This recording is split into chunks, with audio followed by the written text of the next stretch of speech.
Well, yeah, thanks again for the opportunity to do this. We've been working on this for quite some time, and I'm going to do, I think, the normal thing and throw some PowerPoint stuff at you. I think that what we agreed, Colin, is that I'll speak for a while and just sort of lay out the basics, and then you and I can have sort of a conversation, interview conversation. And we'll open it up to everybody else too. Yeah, exactly. Yeah. So let me share my screen really quickly, and hopefully.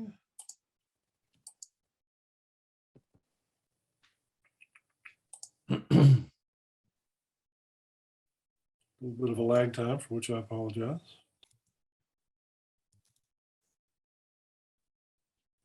Love the little, there it goes. Okay, and so Universal Disclosure Protocol for Mediation. And so what I'd like to do is just run through a very simple who, what, when, where, and why presentation on what it is, what we've been working on. And then, as I said, we'll talk with Colin and open it up for any questions or comments that you might have. Pardon me. So who's been dealing with this? Well, my organization, me basically, and the people who work with me at Holistic Solutions, ICFML, which is a organization based, well, it's kind of hard to say where they're based. Portugal and Brazil, but also Singapore and Kuala Lumpur, and several international working groups. We started working on this notion of a universal disclosure protocol for mediation with basically two of us, Ana Gonçalves and myself, and we very quickly brought in international working groups. And the way we've said it is that we hit every continent except Antarctica. And there were basically two questions that we asked the people that we brought in. These were basically professional mediators from each of the areas that we were trying to work with.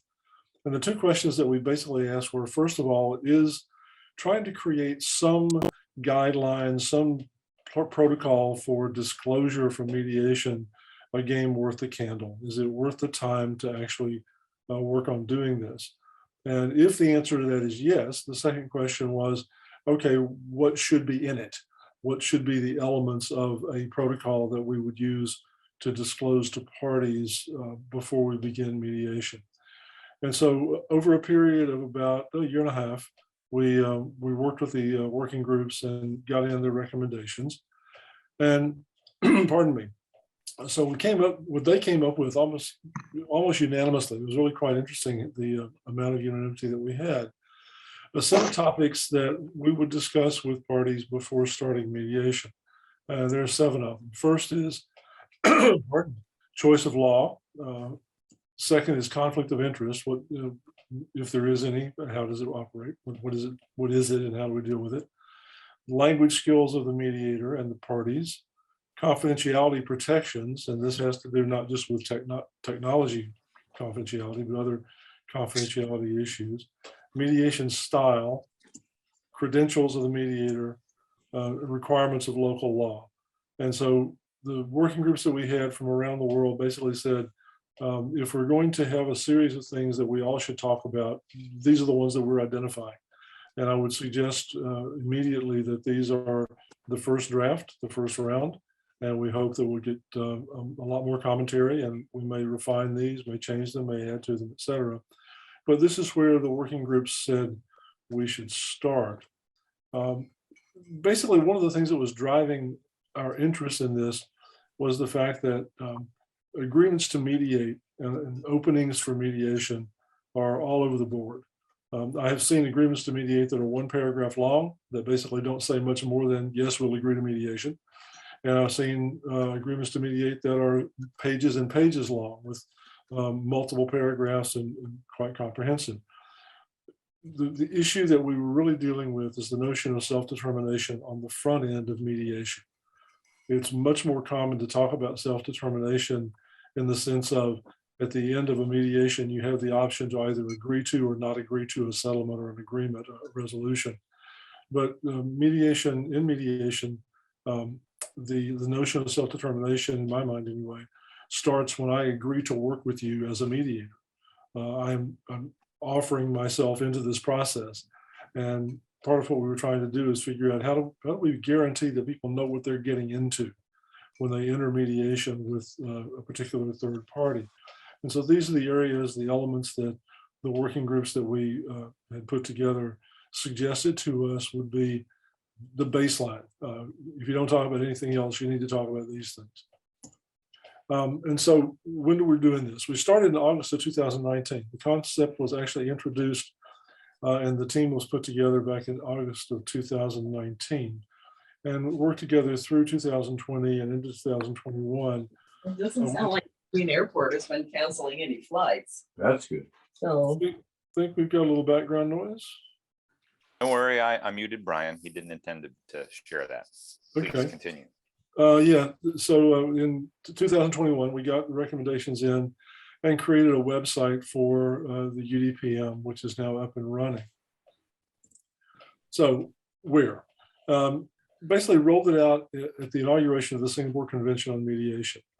And it actually is related to at least the aspirations of the convention. If you read the Singapore Convention in Article 5, there is a commentary on enforcement and when you can set aside internationally mediated settlement agreements.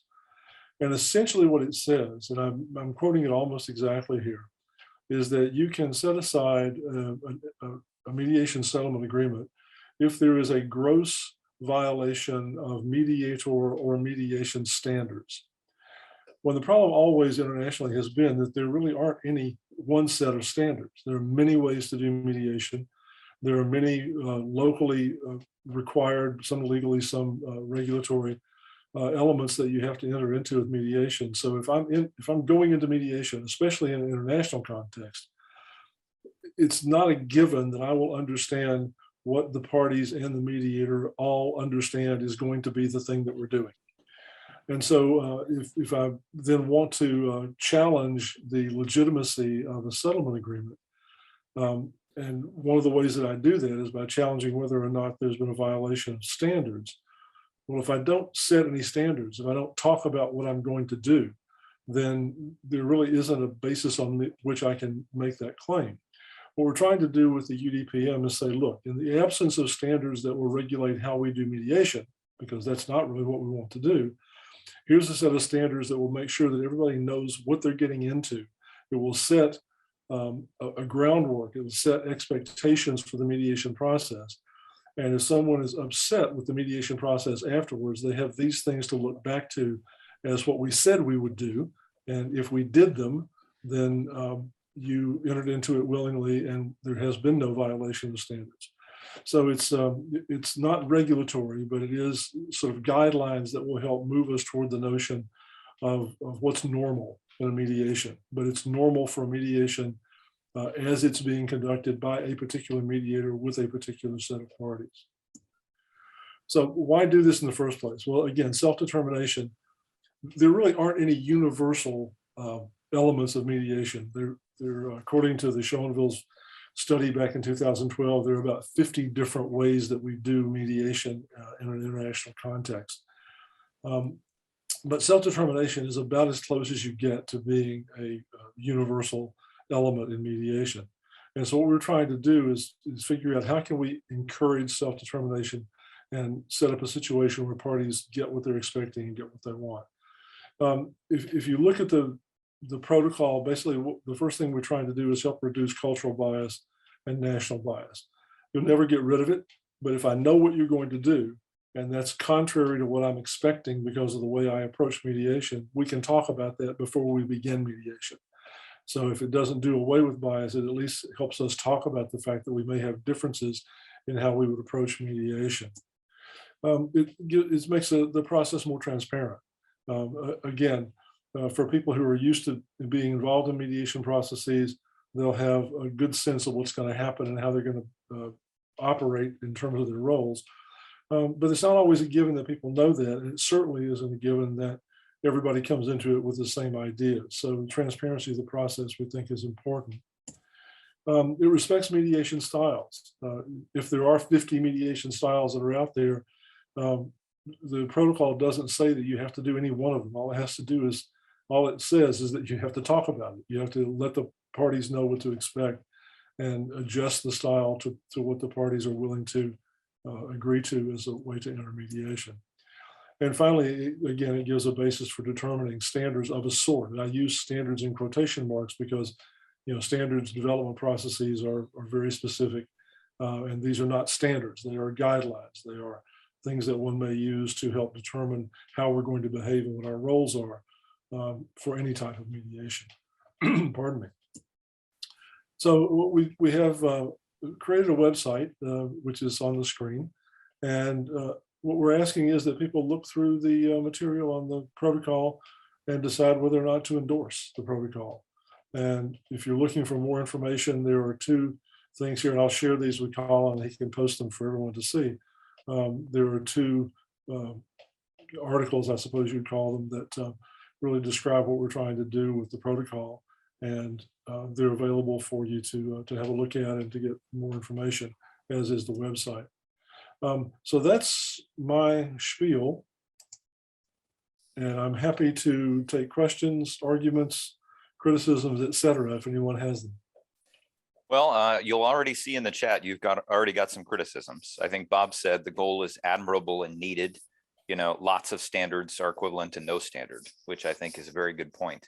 I think Ken raised an interesting question. He said, when you talk about local law, he said, are the requirements of local law related to the choice of law, or is it related to geography and jurisdiction?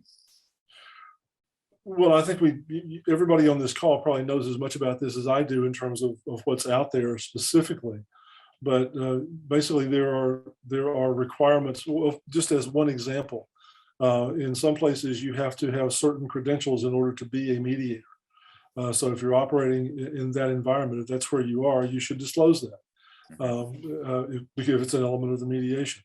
In many other environments, there are no specific requirements for certification. So basically what we're trying to say is that if there is something about where you are or where the parties are that would influence the way you would do the mediation, how you would do the settlement agreement, how, whatever, if there's anything locally that would affect that, then that needs to be a part of your discussion on the front end so everyone's aware of it as you go into the mediation process. Can I ask a question on this? Sorry, Colin. Please, Michael. Dan, I had the same reaction. What are we talking about with respect to choice of law and requirements of local law? Would it be helpful to mention some examples? Because indeed, when I read choice of law, I think of arbitration, and you don't need the law actually in mediation, since it is not law-based, but facts-based. And perhaps it might be useful for non-mediation practitioners and for any user to give some examples, such as any requirements from a mediator to be able to or who is entitled potentially to play the role of a mediator. Right, and one of the things that we try to do on the website is to add some detail to the or some points underneath each of the elements. And our hope is obviously, I mean, this is something that we're looking at as a first draft. And I absolutely agree with you in terms of examples are very helpful. And so we have a little bit of that on the website. We're hoping to add more. This is a nascent effort. It's very early stages. Yeah, Katerina raised an interesting question. She said she loves the idea of a universal disclosure protocol for mediation. The name doesn't seem to limit things to legal mediation, as Mireille's notes. And I think in arbitration, I've learned more about this recently. The site of the arbitration is so important, but in mediation, it may be that discussion is that we're not, explaining that this is a fact-based process, not a legal-based process. But she says, yet the first item on the list seems to indicate that that's the intention. I don't see any reason why the other items should not be applicable to non-legal mediation. So is that a distinction that's been discussed in the development of the protocol? Legal mediation versus non-legal mediation, Dan? Not really. I mean, if you look at what they meant by choice of law, I think, is if there is any legal requirement or any legal constraint related to the topic that you're dealing with, it should be talked about and disclosed. My assumption is, given my experience, that that's going to happen very rarely. And that mediation obviously is not a legal process.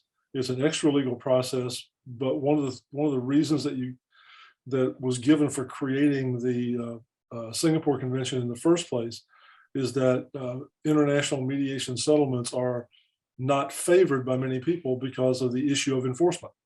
And so how do you, even though they are contracts, how do you enforce the contract? And so there are some legal issues involved in enforcing contracts and in terms of crossing borders and crossing jurisdictions, although it's not a legal process. And so once again, there is no suggestion that there are absolutely mandatory things that you have to say about any of these topics. The issue is, if any of these things affect what you're going to do, if they're an element in the mediation that you're about to engage in, you should talk about them. They should be put on the table. The parties should enter knowing that, instead of having to sort of figure it out as you go along, or finding out after the fact that there was some element that you didn't know about that you weren't aware of. Sure, sure.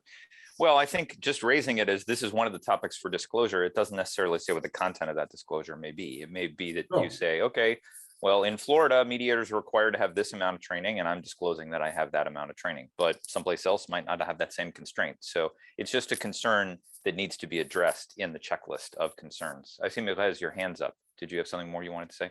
Yes, about disclosure, actually, coming from the arbitration word, my reaction when reading disclosure, I thought about disclosing any issues that might be taken into consideration as a conflict of interest. So I was a bit puzzled to understand what is exactly meant by this. And I understand from Dan that it's elements to put on the table in order for the parties participating to the mediation procedure to know what are probably the techniques or whatever is going to be used by the mediator. So I wonder whether disclosure needs to be perhaps used with another addition to the title, like disclosure and dash techniques or whatever, something that gives an idea about what is meant here, because disclosure for me is really revealing any relation that I may have with the party or with the representative of a party, or an interest in the outcome of the mediation.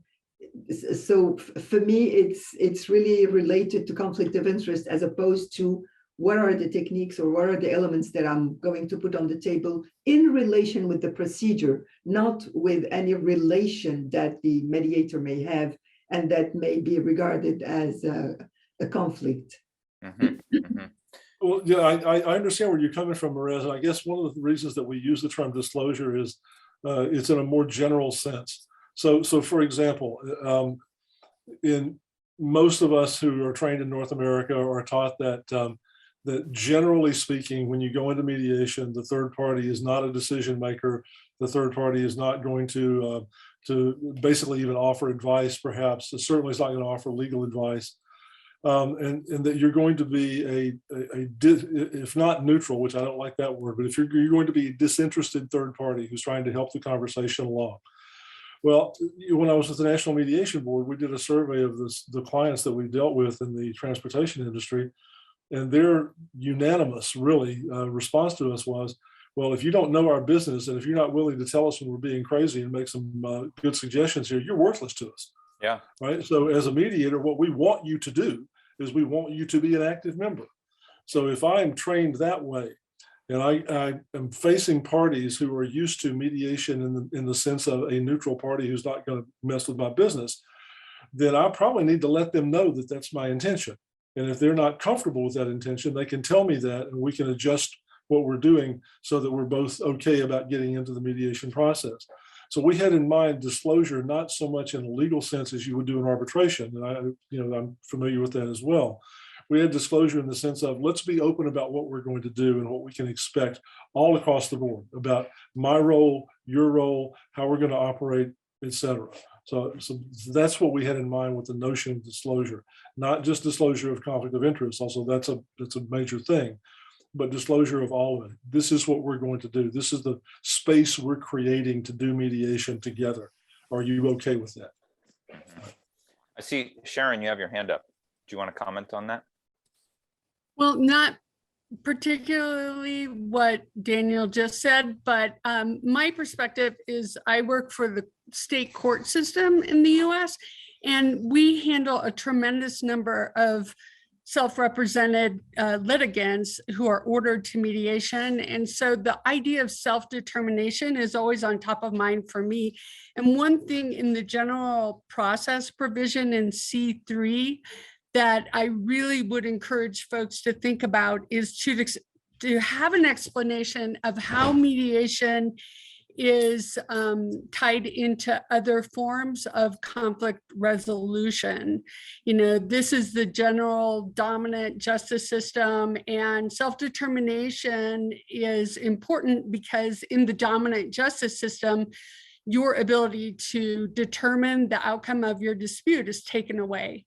You place that into a third party. And so this is not a very well-formed thought, and I'm happy to comment on it, but really looking at how to contextualize the idea of self-determination against the dominant justice system is really one that I think, and to provide options and information, because as mediators, that's one of our jobs. So I think this is a great first nascent step. And I think that folding in considerations for not the well-heeled clients, which many of you might be doing, but this self-represented trying to get through a process that is super complex, they don't understand, that sort of thing is important to bring up too. Well, yeah, I'm sensitive to that. I was on the board of a local conflict resolution center that did a ton of court-referred mediation, which is its own special universe. I mean, you show up and you got an hour to do it, and it's a really challenging environment to be in, and very different from the international mediation stuff that we were talking about initially when we started working on the protocol. But the observation that I would make, again, from my own experience, is that you don't have to be dealing with international mediation in order to deal with intercultural mediation. In fact, just about all the mediation that we do these days has some intercultural aspect. And that to me is, again, one of the reasons why I think some kind of regularized discussion about the parameters of the mediation are very important, because you can have, even with people who look the same and would seem to be, consistently cultural, you can have some significant differences in the way people assume that things are going to happen. And that can be literally in just how we're going to conduct the session, but it can also be how it relates to other parts of the justice system. And so I totally agree with you about that. It's a notion of, to me, it's a contextualizing process, right? We come into this and you have at least two parties and one third party. And so there are at least three different conceptions of what we're going to do in this space that we're creating. And at some point you have to bring those together. And if you don't bring those together, then you're asking for disappointment. You're asking for problems and issues with the parties that you're dealing with.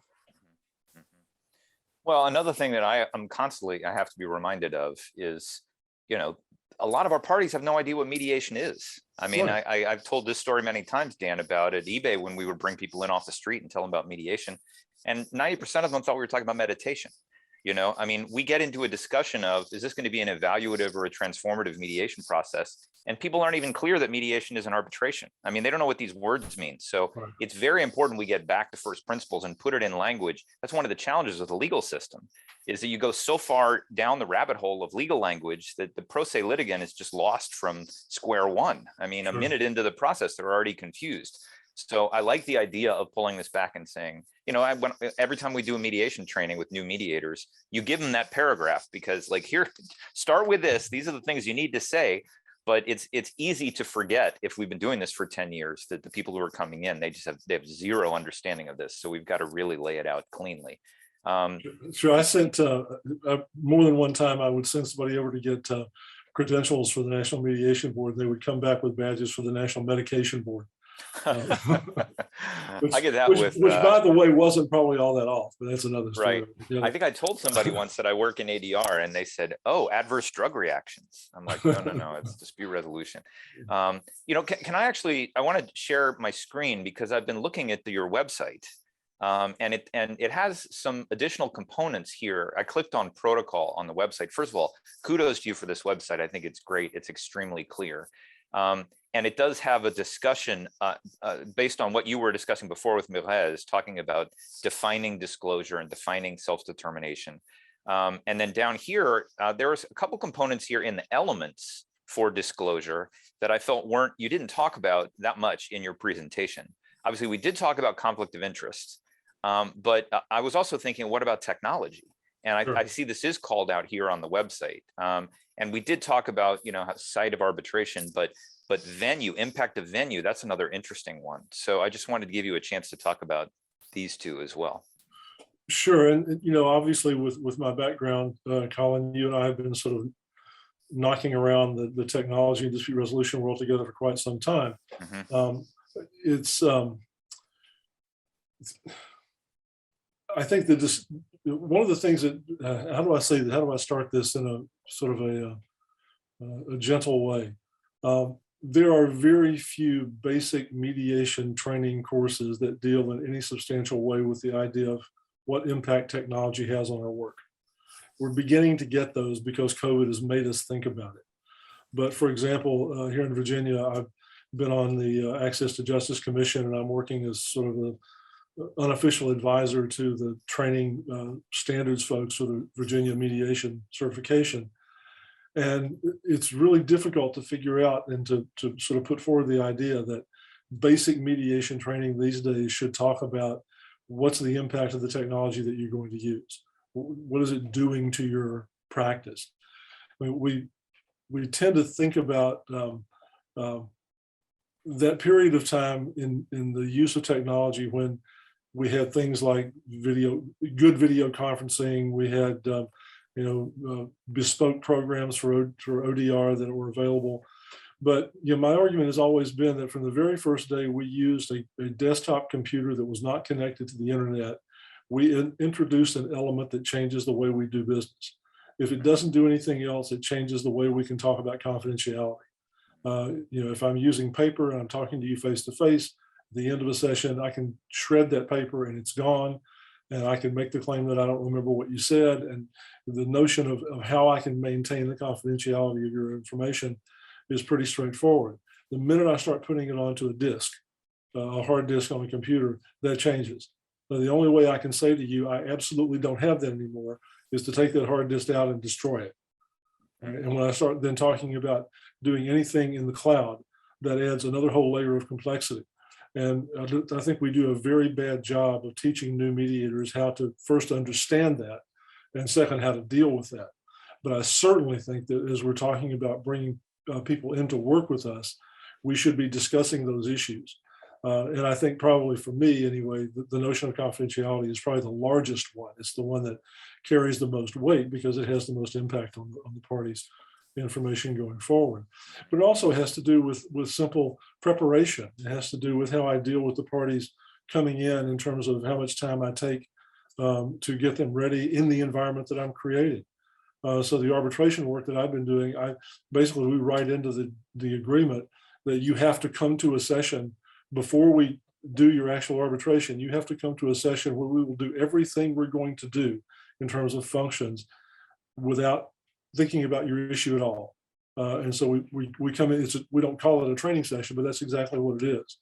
So that when we get them into the real session, talking about their real issue, we're not having to explain this is how you go into a breakout room. We're not having to explain this is how you share your screen. We've done all of that before.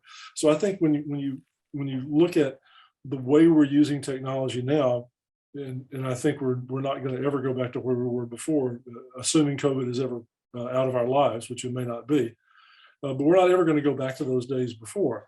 And so I think it's imperative that we begin to talk about the notion of technology, not just as, this is how you log on, but here's the effect. I mean, basically, when we use any of the technology that we use, we are creating a virtual space. We're creating a virtual conference room.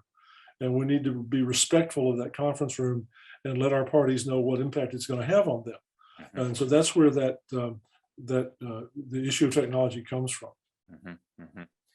That's great. There are a couple other comments I wanted to surface in the chat. Katerina asked if she could get your copy of your slides. Obviously, we have the Zoom recording, but if you could share that with me, I'll circulate. Yes, absolutely. Let me say also that I screwed up because the list of things that are on the disclosure protocol, I got them wrong. I pulled it from the wrong place. I pulled it from a very early draft. Let me correct it and I'll send it to you. Okay, great. And then I'll circulate on the website. The correct ones are on the website. Okay, and the website obviously has a lot of this content too. I think a couple people have said that they are eager to have that because they're incentivized by this presentation to go rethink their own disclosure standards.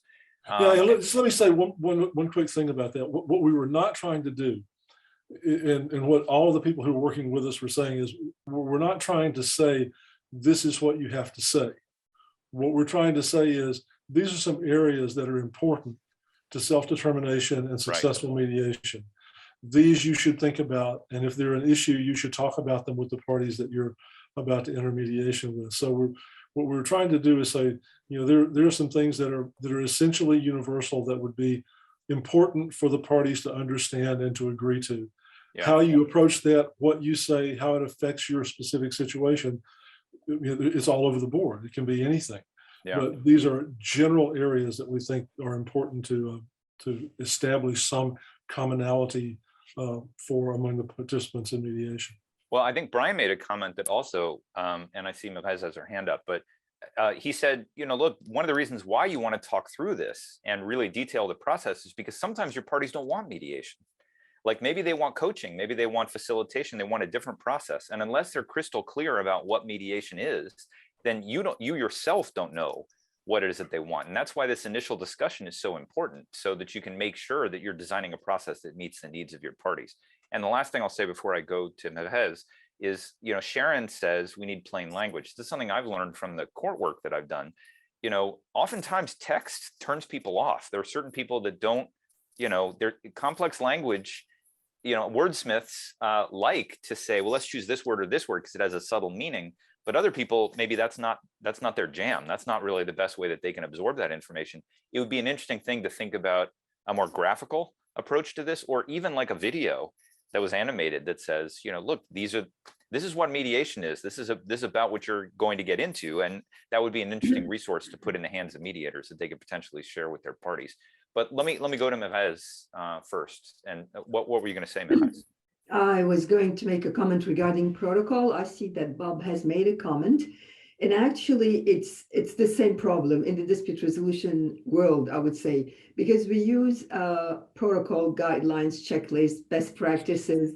It's all over. I think that the most important is really to define from the outset what we mean and what the reader may expect from the document, the protocol, the best practices, guidelines, whatever it is. I published with Mohammed an article in the Theory and Practice last year about virtual hearings, and I listed and commented about the almost 100 of protocols and guidelines with relation to virtual hearings. And that relates also to a comment made earlier about the plethora of standards existing out there, which is too bad, because it's really misleading for the users to have so many standards out there. And at one point, really, I think that practitioners need to reconcile, or at least try to combine some of the protocols and make 1 or 2 or 10 maximum, but not 50. But I don't think it's a problem to call it a protocol. And provided we explain what is meant by the document, it's fine. That the users need some predictability or some guidance in order to know how the process is going to work. And so it's very useful. Protocol is not, it's not a problem in my view. I hear your point, Mavez, and that's something we've wrestled with at ICODR too. Is it a standard? Is it a guideline? Is it a protocol? Is it a best practice? You know, I kind of feel like these are just different hands on different parts of the elephant. You know, we're all describing the same thing. This is maybe Sharon's point, is that we like to wordsmith and think about the shadings of these different terms when in fact they all mean the similar things. But well, the thing that I would say, Colin, about that is that I stay away from the term standards for the most part, because standards development processes are very well established and have a really identifiable character. They're done in a certain way, they exist, and there's some, if not enforcement, there's at least some oversight capability in most honest standards. Right. And so what we were thinking about, we intentionally stayed away from the term standards because we don't see these as standards at all. We see them as guidelines is a good thing. We use the term protocol, maybe that's not the right term, I don't know. But we don't see these as being prescriptive. We see them as being descriptive. Well, let me push back on you a little bit about that, Dan, because I had a conversation with my good friend Ron Kelly, who's kind of a legendary mediator here in California. He's been very involved with the creation of the Uniform Mediation Act. And he was looking at the Singapore Convention and expressing some concern because he's heard stories around the world where in different geographies, I won't name which geographies, some mediation awards have actually been coerced. And, you know, people have been forced to sign a settlement agreement. And then people say, oh, look, we have a mediation agreement. So, and he said, well, look, the UMA is designed in such a way that that's not allowed. But if the Singapore Convention allows for the enforcement of these coerced awards, because you have somebody's signature on a settlement agreement. Now, if we only have a set of best practices, or we only have a set of suggestions, you were saying as well, in the Singapore Convention, it says mediation has to, you know, have an appropriate disclosure, but it doesn't specify what that is. So you're sort of filling the gap that the Singapore Convention left. But if we just make it suggestions, how can we be sure that the mediations around the world that are going to be enforced under the Singapore Conventions abide by the kinds of best practice and understandings we have about what mediation is, which is that it's a voluntary process and that there is full disclosure and there's no conflict of interest. So maybe we need to put a little more teeth behind what you're doing. Yeah, I don't think we disagree fundamentally, because I absolutely agree with you. If one of the problems that I have with the Singapore Convention is that it doesn't go very far to correcting the basic problem that they said they were trying to correct.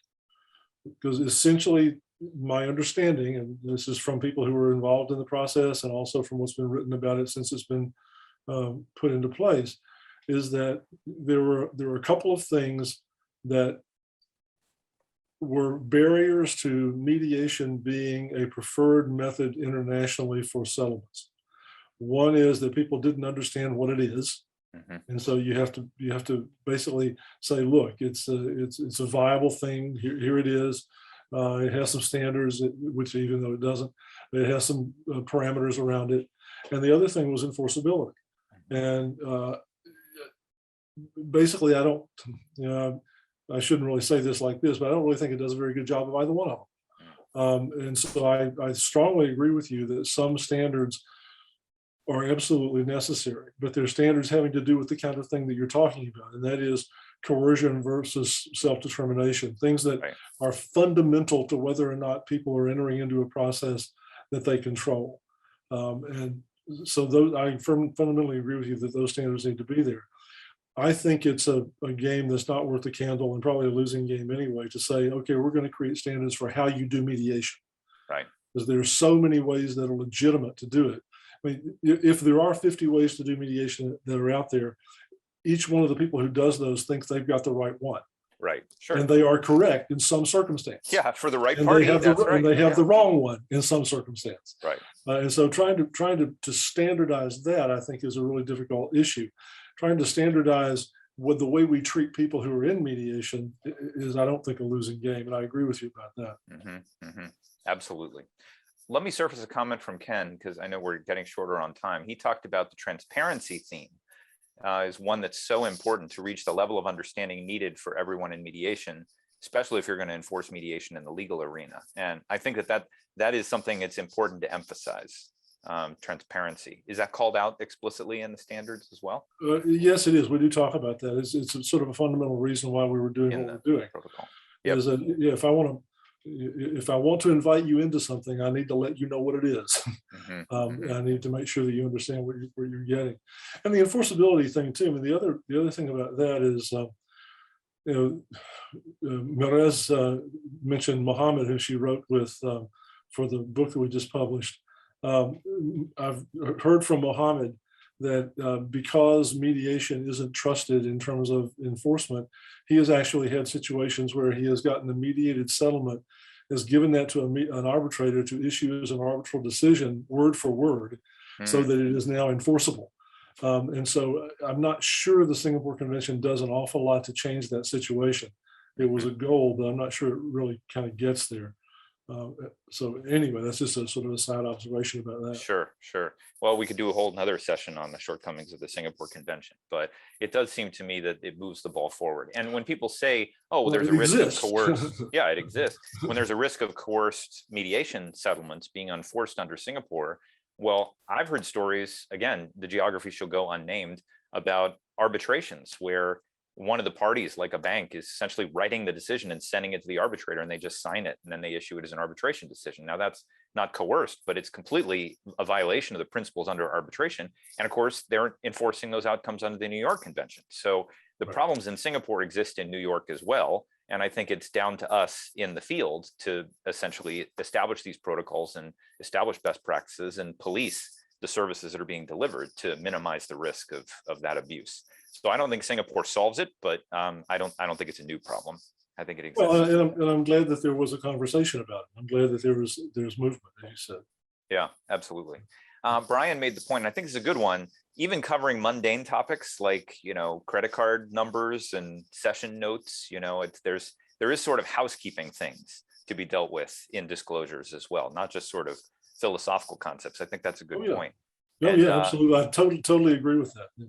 Yeah, and he talks about a great booklet that was produced in the UK to explain the custody and parenting process. Maybe it could be a model, sort of a visual explanation. So that'd be great. I'd love to. Oh yeah, I'd love to see that. Yeah, I'd love to see that. And then Jeffrey posted, he does a lot of asynchronous and has the parties opt in to many methods of communication that they like to use.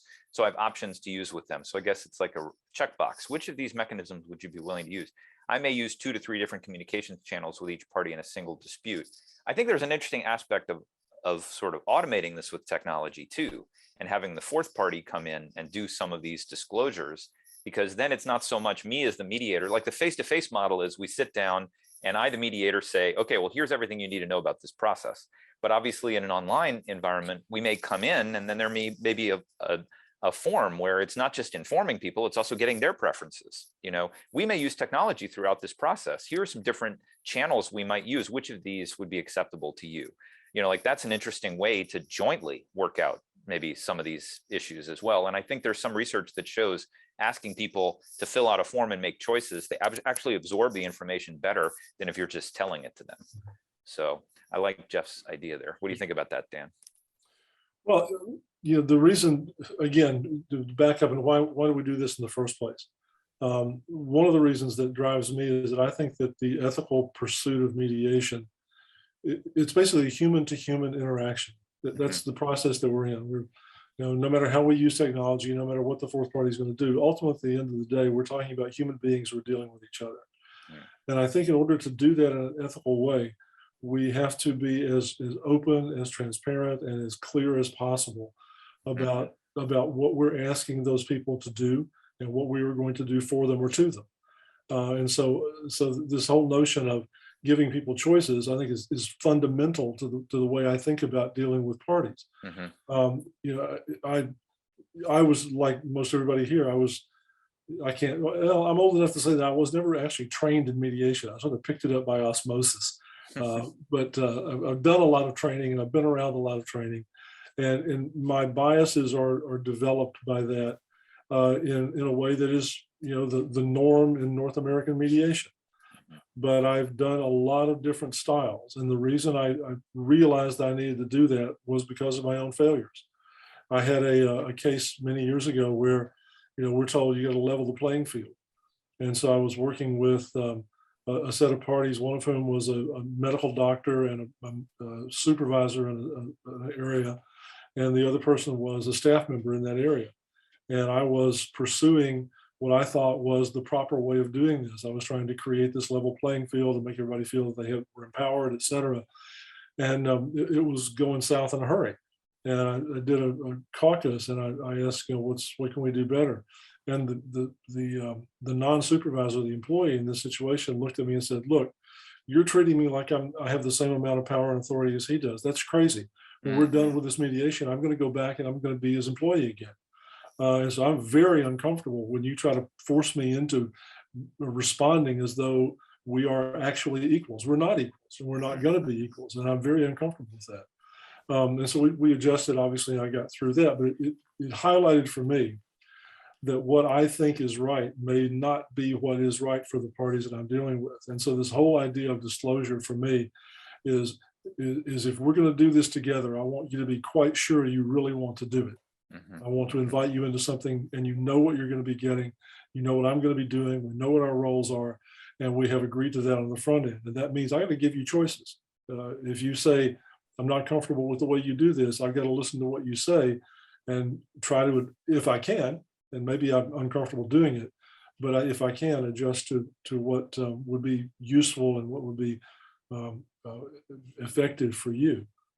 Yeah, it's perfectly in line with Brian's comments. He said power imbalances are deadly and unfortunately also are pervasive. And he talks about credit collection cases and small claims court are very similar. I mean, I remember when I first started doing mediations, the first model I taught was so heavily emphasized on party self-determination that I would come in to do my initial disclosures and I sort of presented it as, how do you want to run this? What do you want to do? And sometimes the parties would look at me like, well, we don't know. We've never thought about this before. But then when I did my graduate work in dispute resolution, I was working with a much more forceful mediator in small claims court. And she came in and was like, "This is the way this process works. And I'm the one that runs it. And you go first and start." And it was like, there was no negotiation with the parties, but I felt like the parties appreciated that because she was, they didn't come to small claims court to talk about self-determination. They came there to work out their issues. So it's fitting the form. No, but you don't have to be a Nazi to achieve that, though.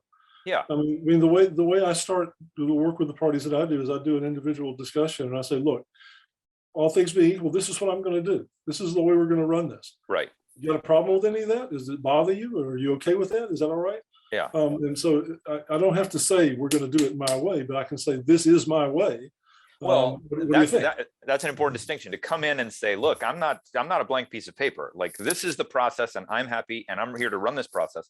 But if they rebel against the process, okay, well, how can we change the process?" I think that's, everybody's got to figure out where they thread it. And I've seen different approaches be successful. As you say, for 50 mediations, there's 50 different styles that mediators bring in. And the challenge is coming up with a set of protocols that can cover all of the bases you need to cover while at the same time preserving that flexibility. Yeah, and that's the bottom line column of what we were trying to do is to say, look, there ain't no one right way to do it.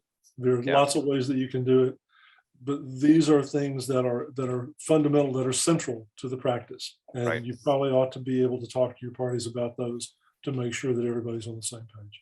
Well, and again, I know we're getting to the end of our time here. I think I've said this to you, Dan, and I think everybody on the call would agree. This is really, really important for the global mediation movement. As we go from an insurgency, kind of a social change movement to the establishment, which is essentially what's happening, is mediation is being built into courtrooms. It's being built into business processes. We now have the Singapore Convention. We need to think through these things in a disciplined way. I think this is part of our responsibilities at mediate.com, but also all of us who are leading the mediation field. So I applaud you for taking this initiative. I think you'll see in the comments, over and over, people are like, "This is so informative. This is getting me rethinking about this. This makes me want to go back and do good work. This is really key." But at the same time, I think we want to surface this. And I don't necessarily want to change the protocol, but I do like this idea of building a visual treatment or building videos or having articles or having seminars. The more we talk about this, the better. And the more as we evolve mediation training, which is a big thing we're focusing on at Mediate, to surface these protocols and make sure that new trainees, they understand that these are the bases that they need to cover.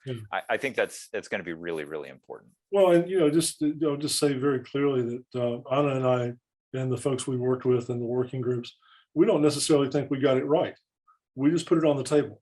And what I'm hoping is that it would cause a conversation. Sure. And through that conversation, we may actually get something that's really useful. Absolutely. Brian, Dan, I'd like to jump in. This is Rick Please, Rogo in Rick. Pittsburgh, and I really heartily endorse and want to follow the support for what both of you have just said. I just came from doing a mediation in housing court, and it was pretty clear that one, the parties had no idea what mediation was.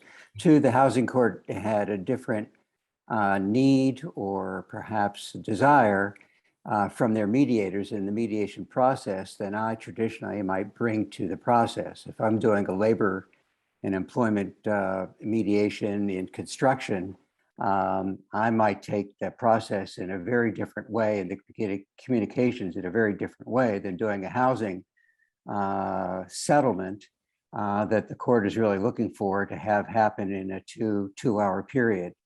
And I think the expectations of the parties of the court are really important. And I think this discussion is, however amorphous, I think is extraordinarily important. Another example that I can think of is that the lower courts in Pennsylvania and specifically Western Pennsylvania are right now just decided to move mediation as a, quote, mandatory process. It'll be a mandatory diversion. Now, there'll be probably 20 pages of exceptions, and I've been told that there are very reasonable and very worthwhile exceptions.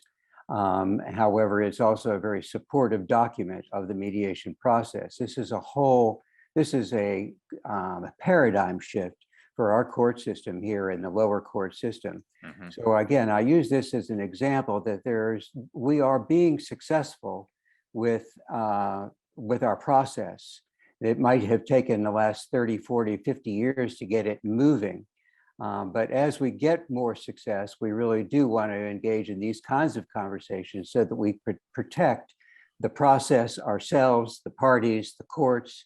I mean, I think the conversations that we have prior to any mediation is extremely important. What do the parties expect? What do the attorneys, if they're represented, what do they expect? What do the courts expect?